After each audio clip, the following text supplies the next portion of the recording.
Avec la crise sanitaire, la conversion ultra rapide des commerçants, petits ou grands, à la vente en ligne a entraîné une explosion des envois de colis. Ils ont progressé de 12% en 2020 contre une hausse de 8% par an entre 2017 et 2019. Le marché a ainsi atteint 7 milliards d'euros de revenus et battra immanquablement de nouveaux records dans les années à venir. Car cette transition, accélérée par le contexte sanitaire, s'inscrira bel et bien dans la durée sur le segment B2C.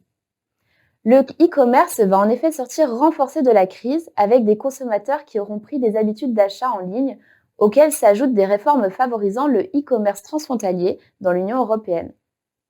Sans compter l'accroissement à venir des flux dans le C2C en lien avec l'engouement autour des produits d'occasion via des plateformes d'achat-vente entre particuliers comme Vinted. Dans ce contexte florissant, la principale incertitude porte sur les flux de petits paquets internationaux. La réforme des frais terminaux et le nouveau régime de TVA européen pourraient en effet renchérir les prix et les frais de livraison des produits proposés par les vendeurs chinois sur les marketplaces comme Amazon ou Wish. Quels sont alors sur ce marché les principaux déterminants ? Eh bien d'abord, il y a le groupe La Poste qui a traité via ses filiales Colissimo, Chronopost, DPD, Pickup, Stuart près de 600 millions de colis en France. C'est la moitié du marché en volume. Mais depuis la libéralisation du secteur postal, il a perdu des parts face à de nouveaux concurrents. Citons Colis Privé, filiale contrôlée par Ops Group et dont Amazon détient 23% du capital.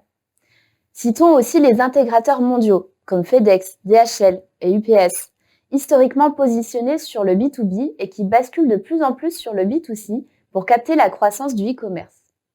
Citons encore les spécialistes de la livraison urbaine, comme Star Service, Top Chrono ou encore Cogépar. Et n'oublions pas aussi les réseaux de points de retrait comme Mondial Relay ou Relais Colis. Et enfin, Amazon qui pèserait déjà plus de 5% du marché du colis en France. Pour tirer pleinement parti de la dynamique du marché, les acteurs du colis accélèrent leurs investissements dans les hubs et agences pour accroître les capacités opérationnelles de leur réseau. Cela passe notamment par l'ouverture de nouveaux sites ou l'extension et la modernisation de ceux existants. L'amélioration des process est également indispensable pour des questions de productivité.